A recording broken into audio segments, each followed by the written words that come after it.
नमस्कार, मैं Satish Bhardwaj, editor Panipat today. हलचल के इस अंक में आपका स्वागत है। मैं आज देश में हाल ही में समापन किए गए मानसून सत्र के विषय में कुछ तथ्य आपके सामने रखना चाहता हूं, ताकि आपको विपक्ष और सरकार चलाने वालों के बीच का अंतर महसूस हो सके और सही जनता में सही ओपिनियन इसके बारे में बन सके।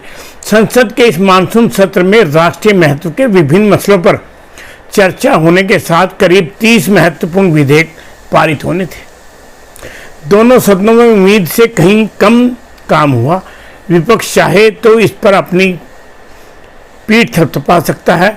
वास्तव में विपक्ष ने संसद को लगातार बाधित करके न केवल अपने हाथ से महत्वपूर्ण विधेयकों पर सार्थक बहस का मौका हाथ से गंवा दिया, उसने संसद को बाधित कर एक तरह से अपने पांव पर कुल्हाड़ी भी मारी है।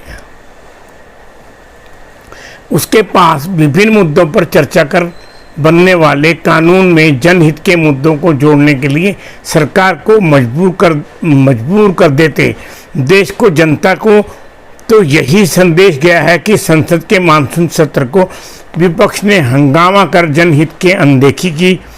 निस्संदेह संसद चलाना सरकार की जिम्मेदारी है, पर विपक्ष सरकार अपनी लिखी स्क्रिप्ट पर सरकार को नाचने को मजबूर नहीं कर सकता। यह गैर जिम्मेदाराना ही है कि वह सरकार को अपने मन मुताबिक चलाने के लिए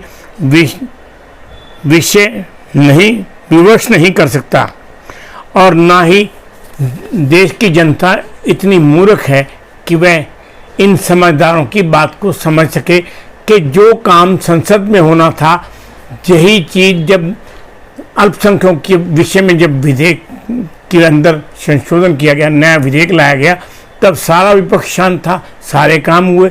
लेकिन ऐन मौके पर जब उन्हें काम नहीं करना तो वो कहते हैं सरकार हमें बोलने नहीं देती। सरकार कैसे? जब आप आओगे, कोई सुझाव रखोगे, कोई प्रस्ताव रखोगे, तभी तो बात होगी। लेकिन वो कहता है हमें बोलने नहीं दिया, मत बोलो भाई।